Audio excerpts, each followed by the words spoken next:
আসসালামু আলাইকুম ওয়া রাহমাতুল্লাহ। আমি জানি আপনারা সবাই ভালো আছেন। কেন ভালো আছেন?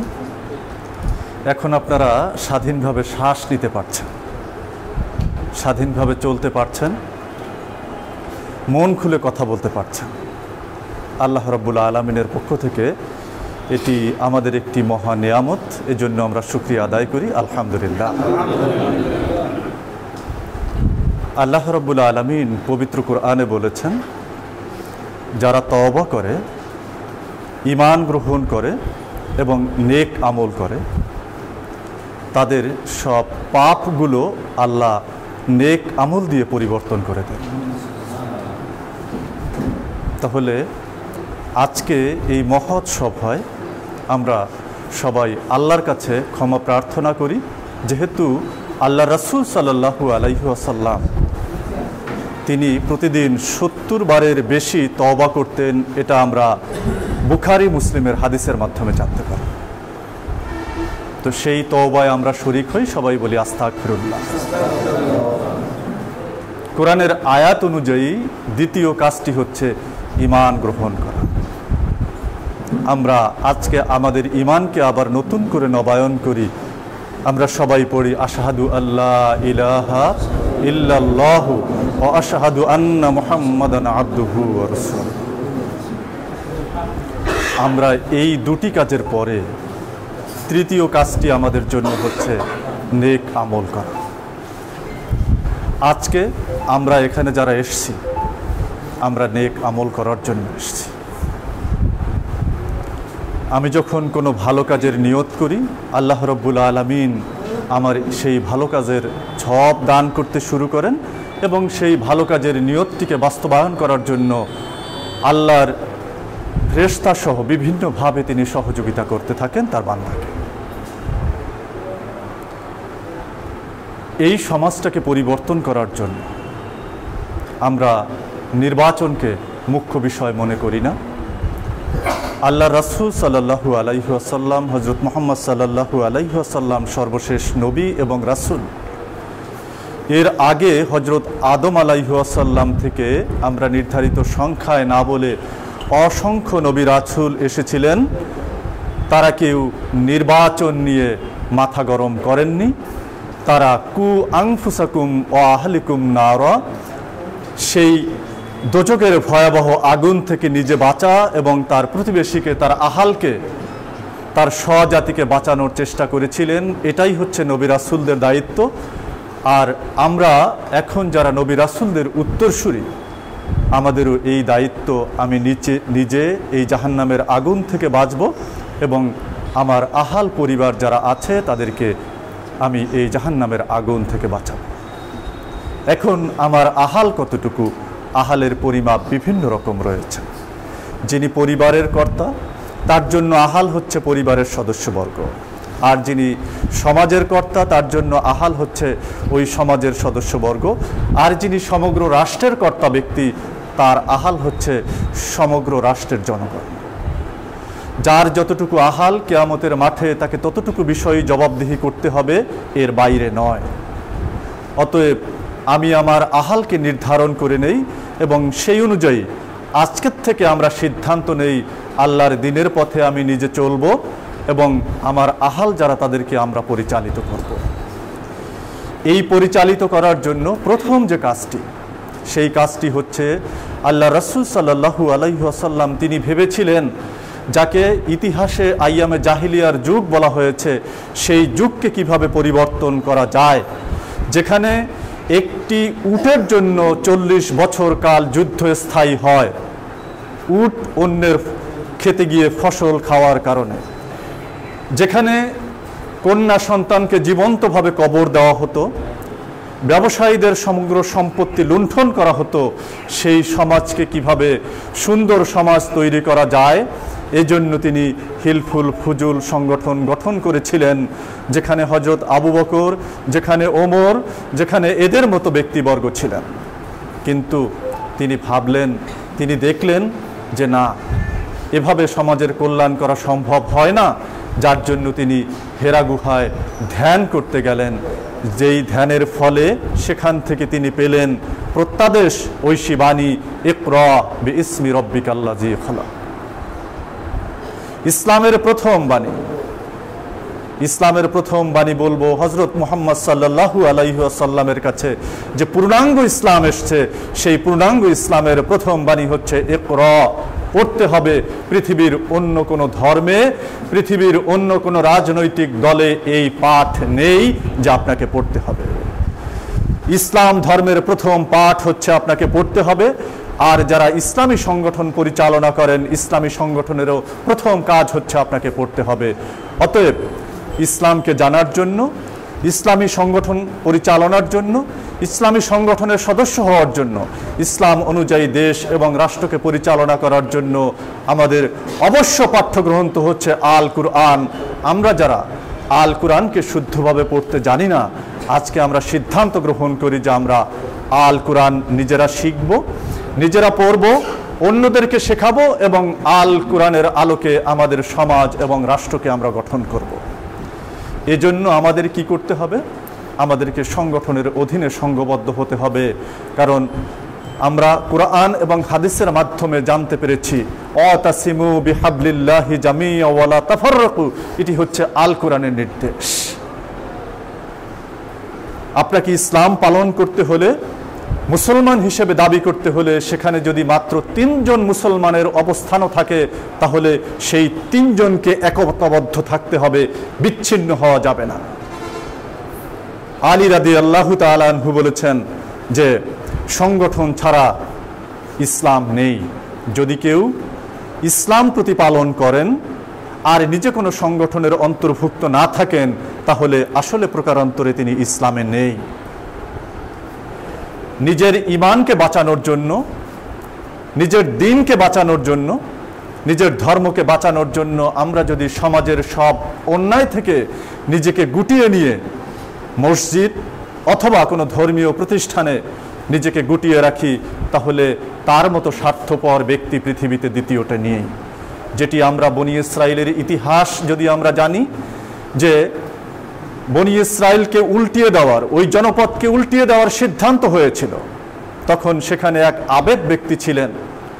যখন ফেরেশতাদেরকে পাঠানো হলো জিব্রাইলের নেতৃত্বে যে এই জনপদকে উল্টিয়ে দেওয়ার জন্য, তখন জিব্রাইল আল্লাহর কাছে আবেদন করেছিলেন, হে প্রভু, এখানে এমন একজন আবেদ রয়েছেন যিনি সব সময় আপনার ইবাদত করছেন, আপনার নাম জপছেন, আপনার জিকির করছেন, এই ব্যক্তিকে সহ কিভাবে উল্টানো যায়? কিন্তু আল্লাহর পক্ষ থেকে তাকে আবারও কড়া নির্দেশ দেওয়া হলো, ওই ব্যক্তি শুধু নিজে বাঁচার জন্য চেষ্টা করেছেন, তার কওমকে বাঁচানোর জন্য চেষ্টা করেনি, অতএব তাকেও এই শাস্তির মুখোমুখি হতে হবে। আর যদি শুধু আপনি সালাত, সওম, হজ, যাকাত, দান, খয়রাত এগুলো করেন, তাতেই আপনার ইসলাম নয়। নিজের ইবাদত, নিজের আমল আল্লাহর দরবারে কবুল হওয়ার অন্যতম পূর্ব শর্ত হচ্ছে হালাল রিজিক অন্বেষণ করা এবং হালাল রিজিকের মাধ্যমে নিজের জীবন যাপন করা। আল্লাহ রাসূল সাল্লাল্লাহু আলাইহি ওয়াসাল্লাম তিনি সাহাবীদেরকে নিয়ে এভাবে বসে আছেন, তিনি নসিহত করছেন, আর এই সময় তিনি বলছেন যে এক ব্যক্তি বনি ইসরাইলের, সে আল্লাহর পথে পরিভ্রমণ করছে, পরিভ্রমণ করতে করতে মরুপথে তার চুলগুলো উস্কো খুস্কো হয়ে গেছে মরুভূমির বালুতে, আর মুখে তার সব সময় ইয়া রব ইয়া রব, আর 2 হাত উপরের দিকে তুলে সে আল্লাহর কাছে দোয়া করছে তার দোয়া কবুলের জন্য। আল্লাহ রাসূল সাল্লাল্লাহু আলাইহি ওয়াসাল্লাম এই ব্যক্তি সম্পর্কে প্রশ্ন করলেন যে এই ব্যক্তির দোয়া আল্লাহ রাব্বুল আলামিন কি করে কবুল করবেন? এই ব্যক্তির খাদ্য হারাম, এই ব্যক্তির পানীয় হারাম। অতএব আমাদের ইবাদত কবুল হওয়ার পূর্ব শর্ত হচ্ছে হালাল রিজিক। হালাল রিজিক আমরা কিভাবে অন্বেষণ করব? আমরা অনেক সময় হালাল এবং হারামের পার্থক্য করতে পারি না। আমাকে হালাল এবং হারামের পার্থক্য জানতে হবে, এটি হচ্ছে ইসলামের বিধিবিধান।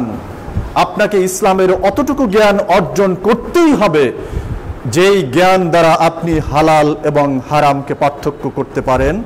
আপনি আপনার জীবনকে বাঁচানোর জন্য আগুন এবং পানি, এটিকে যেমন আপনি চিনে থাকেন, আপনার শত্রু এবং বন্ধুকে আপনি যেমন চিনে থাকেন, ঠিক তেমনিভাবে আপনাকে হালাল এবং হারামকে চিনতে হবে। এজন্য আপনাকে ইসলামের মহাপণ্ডিত হতে হবে এটি নয়। এখন বিভিন্নভাবে নানা ধরনের সুযোগ রয়েছে সোশ্যাল মিডিয়ার কল্যাণে, সেখানে আপনি ওয়াজ শুনতে পারেন। আপনি যদি বাংলা পড়তে পারেন, বাংলায় কোরআনের তাফসির পাওয়া যাচ্ছে, হাদিসের অনুবাদ পাওয়া যাচ্ছে, নানান ইসলামী বই পুস্তক পাওয়া যাচ্ছে। এগুলো যদি আপনি পড়েন তাহলে আপনার জন্য আরেকটি মর্যাদা অপেক্ষা করছে, সেটি হচ্ছে তলেবুল ইলম, অর্থাৎ আপনি জ্ঞান অন্বেষণকারী ছাত্র। একজন ছাত্রের মর্যাদা, যিনি জ্ঞান অর্জন করতে করতে মারা যাবেন, তার মর্যাদাটি আল্লাহ রাব্বুল আলামিনের দরবারে অনেক বেশি, সেটা শহীদদের কাছাকাছি। এই গণ অভ্যুত্থানের আন্দোলনে যারা জীবন দিয়েছে, তারা দেশ মাতৃকার জন্য, আমরা যাতে স্বাধীনভাবে কথা বলতে পারি এই স্বাধীনতার জন্য, দ্বিতীয় স্বাধীনতার জন্য তারা জীবন দিয়েছে। আমরা জীবন দিতে পারিনি, কিন্তু আমাদের জীবনও আমরা বিভিন্নভাবে দিতে পারি। আজকে আপনারা যেই সময়টুকু এখানে ব্যয় করছেন, সেই সময়টুকু হচ্ছে আপনার জীবনের একটি অংশ। আপনার জীবনে যদি 50 বছর, 60 বছর, 70 বছর, 80 বছর জীবন থাকে, সেখান থেকে একটি ঘন্টা, একটি মিনিট, একটি সেকেন্ড হচ্ছে আপনার জীবনের অংশ। আপনি যদি আল্লাহর পথে এ ধরনের একটি মিনিট, একটি ঘন্টা, একটি দিন আল্লাহর পথে অতিবাহিত করেন, তাহলে আপনি আল্লাহর পথে আপনার জীবনের অংশ বিশেষ দিলেন। আপনার যেই সম্পদ, আমরা যেই সম্পদ ভোগ করি, এই সম্পদের মালিক আমরা নিজেদেরকে মনে করে থাকি। আমাদের রাষ্ট্র ব্যবস্থা, আমাদের রাষ্ট্রের সংবিধান আমাদেরকে এই কুফরি ব্যবস্থা শেখায়। আমাদের রাষ্ট্রের মালিক, আমাদের সার্বভৌমত্বের মালিক এটি আমাদের জনগণ, এটি আমাদের সংবিধান আমাদেরকে শেখাচ্ছে। কিন্তু ইসলাম আমাদেরকে শেখাচ্ছে, আল্লাহ আমাদেরকে শেখাচ্ছেন, আমাদের নবী রাসূলগণ শেখাচ্ছেন, এই সব কিছুর মালিক হচ্ছেন মহান আল্লাহ রাব্বুল আলামিন। অতএব আল্লাহ রাব্বুল আলামিনের মালিকানার পরিবর্তে আমরা যদি নিজেদেরকে মালিক হিসেবে মনে করি, তাহলে আমি নিজেকে মুশরিক হিসেবে তৈরি করলাম, না হয় নিজেকে কাফির হিসেবে তৈরি করলাম, আমি মুমিন হতে পারলাম না। অতএব মুমিন হওয়ার জন্য আজকে থেকে আমাকে সিদ্ধান্ত নিতে হবে, আমার এই জীবনের মালিক মহান রব্বুল আলামিন, আমার দেয়া সম্পদের মালিক এই রব্বুল আলামিন। আর এটি প্রকটভাবে প্রমাণিত, আমি যখন মারা যাব, মৃত্যুর পরে আমাকে আর নাম ধরে ডাকা যাবে না। আমার যেই মর্যাদা ছিল সমাজে, সেই মর্যাদা আর থাকবে না। তখন আমাকে আমার নিজের নামের পরিবর্তে আমাকে লাশ বলে ডাকা হবে। আমাকে আমার নিজের ঘর থেকে বের করে দেওয়া হবে, কত তাড়াতাড়ি বের করে দেওয়া যায়। আত্মীয় স্বজন এসে বলবে, তাড়াতাড়ি লাশ নামাও গোসল করার জন্য, তাড়াতাড়ি কবর খনন করো তাকে দাফন করার জন্য। অর্থাৎ আপনাকে এমন নির্বাসনে আপনার স্বজনরা দিচ্ছেন, যেই নির্বাসনে আর কারো সাথে যোগাযোগ দেখা হওয়ার সুযোগ নেই। অর্থাৎ আপনি যেই অদৃশ্য জায়গা থেকে, যেই জান্নাত থেকে এসছেন, যেটি এখান থেকে দেখা যায় না, ঠিক তেমনিভাবে আবার আপনার আমার আপনজন আমাদেরকে সেই অদৃশ্য জায়গায় আল্লাহ রাব্বুল আলামিনের কাছে আমাদেরকে পাঠিয়ে দিবেন। আর সেখানে দুইটি ফয়সালা হবে। আমি যদি নেক আমল করে যাই, তাহলে আমার আবার সেই জান্নাতের দিকে আমার গতি তৈরি হবে। আর যদি আমি খারাপ আমল করি, আল্লাহর হুকুম আমি ঠিক মতো মান্য না করি, তাহলে আমাকে সেই জান্নাতের পরিবর্তে জাহান্নামের দিকে যেতে হবে। অতএব ভাইয়েরা, বন্ধুরা, আজকে আমরা সিদ্ধান্ত নেই, আমার জীবনের বাকি অংশটুকু, যতটুকু আল্লাহ আমার জন্য অপেক্ষায় রেখেছেন, ততটুকু সময় আমি আর কোনো অন্যায় কাজ, পাপের কাজ, আল্লাহ বিরোধী কাজ, আল্লাহ বিরোধী কোনো স্লোগান আমরা আর তুলব না। কোনো মানুষ মানব রচিত মতবাদের স্লোগান তুলতে পারে না, কারণ আল্লাহ রাব্বুল আলামিন তার রাসূলকে পাঠিয়েছেন দুনিয়ায় যত সব মতবাদ রয়েছে, সকল মতবাদকে পরাস্ত করে সেখানে আল্লাহর দেয়া আল্লাহর দ্বীন ইসলামকে প্রতিষ্ঠিত করতে হবে। এটি হচ্ছে সকল নবী রাসূলের দায়িত্ব। আমি যদি সেই ইসলামী আওয়াজের বিপক্ষে, কোন মানব রচিত মতবাদের পক্ষে আওয়াজ তুলি, তাহলে কিয়ামতের মাঠে অবশ্যই আপনার আমার টুটি ফেরেশতারা চেপে ধরবেন এবং আমাদেরকে জাহান্নামের মুখোমুখি হতে হবে, যেহেতু আমরা আল্লাহ এবং তার রাসূলের বিরুদ্ধে যুদ্ধ ঘোষণা করেছিলাম এই পৃথিবীতে। আল্লাহ রাসূলকে যাকে আমরা বলে থাকি, যিনি রহমাতুল্লিল আলামিন, আর তাকেই আল্লাহ রাসূলকে আল্লাহ রাব্বুল আলামিন ধমক দিয়ে বলেছিলেন, আপনার যে নবুয়তের দায়িত্ব, এই দায়িত্ব যদি আপনি সঠিকভাবে পালন করতে না পারেন তাহলে আপনার জন্য দুটি পথ রয়েছে। একটি হচ্ছে আপনি জমিনের ভিতরে কোনো সুড়ঙ্গ তালাশ করুন, যেই সুড়ঙ্গ দিয়ে আপনি আমার জমিনের বাইরে বের হয়ে চলে যেতে পারবেন। দ্বিতীয় পথটি আপনার জন্য রয়েছে, আপনি জমিন থেকে একটি সিঁড়ি লাগাতে পারেন আসমানের সাথে, সেই সিঁড়ি দিয়ে আপনি আমার কাছে চলে আসতে পারেন। এই কথা বলার পরে আল্লাহ আবার বললেন, এই দুটির কোনোটিই আপনি পারবেন না। আর এই দায়িত্ব যদি আপনি সঠিকভাবে পালন করতে না পারলেন তাহলে আপনি নবুয়তের দায়িত্বই পালন করলেন না, অর্থাৎ নবুয়তের খাতা থেকেই তার নাম মুছে দেওয়ার হুমকি আল্লাহ রাব্বুল আলামিন আল্লাহ রাসূলকে দিয়েছেন। তো সেখানে আমরা তার নগণ্য উম্মত, আমরা যদি আল্লাহ রাসূলের এই দিনের দাওয়াত, এই দিন কায়েমের চেষ্টা, এই ইকামতে দিনের চেষ্টা আমরা না করি তাহলে বলুন কোন সাহসে, কোন ধৃষ্টতায় আমরা জান্নাতের আশা করতে পারি, মুক্তি পাওয়ার আশা করতে পারি? কখনোই নয়, কখনোই নয়। অতএব আল্লাহ আমাদেরকে বিভিন্নভাবে সতর্ক করেছেন, আজকে আমরাও সতর্ক হতে চাই।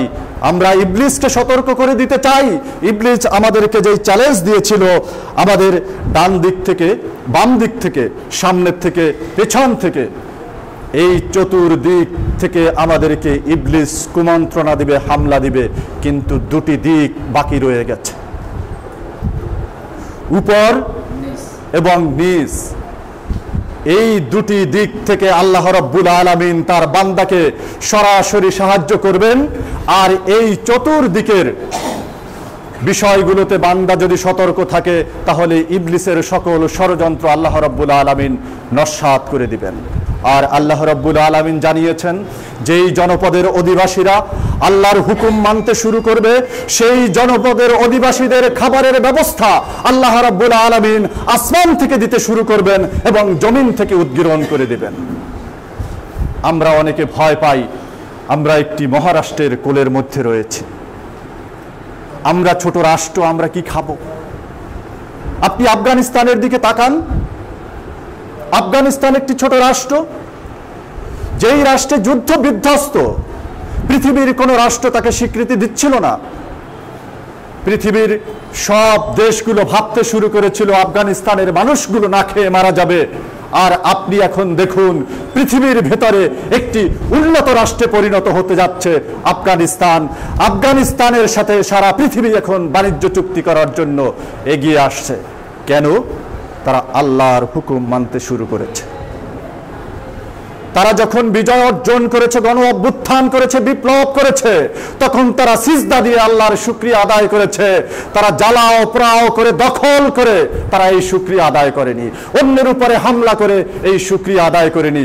যেটি মুহাম্মদুর রাসূলুল্লাহ সাল্লাল্লাহু আলাইহি ওয়াসাল্লাম মক্কা বিজয় যখন করেছিলেন, তখন যারা তাকে দারুন নদওয়ায় বসে সিদ্ধান্ত গ্রহণ করেছিল মুহাম্মদকে হত্যা করার, আর তার পুরস্কার হিসাবে 100 তেজস্বী উট পুরস্কার দেওয়ার জন্য সেই মক্কাবাসীকে হযরত মুহাম্মদ সাল্লাল্লাহু আলাইহি ওয়াসাল্লাম ক্ষমা করে দিয়েছিলেন।